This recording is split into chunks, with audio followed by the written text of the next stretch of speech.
un sioniste à New York.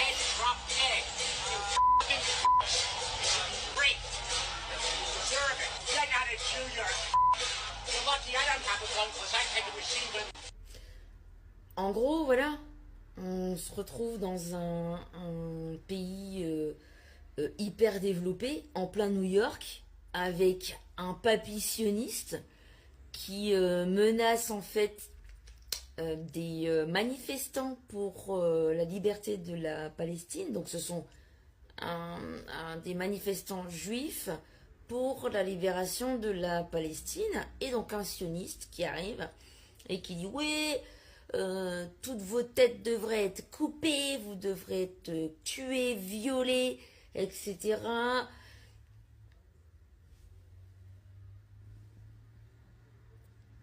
Partenariat USA Israël, super quoi.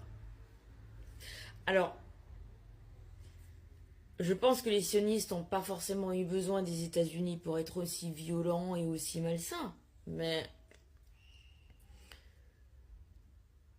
une personne qui pense avoir le droit de dire ça en public en plein New York, sans être inquiété de la police et sans être inquiété des répercussions de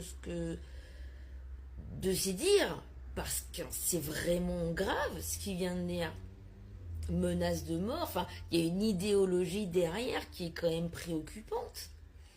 Sur quoi ces gens-là, ils se basent pour authentifier, pour généraliser en fait le génocide d'une population, d'une race, alors qu'eux-mêmes, ils ont une histoire où ils ont été victimes de génocide. Je vois pas la logique de la réponse. Normalement, quand tu es victime de ça, tu es censé être beaucoup plus compréhensif, avoir des méthodes euh, beaucoup plus douces. Bon, ça c'est... Voilà. Je dirais... Le bon terme serait plus une méthode pédagogique. Tu as le droit de prendre une revanche sur la vie, mais pas comme ça. C'est qu'est-ce qui te traverse l'esprit pour penser que tu as la liberté de menacer des gens de mort, de les violer, de leur couper la tête devant tout le monde, sous prétexte que t'es juif,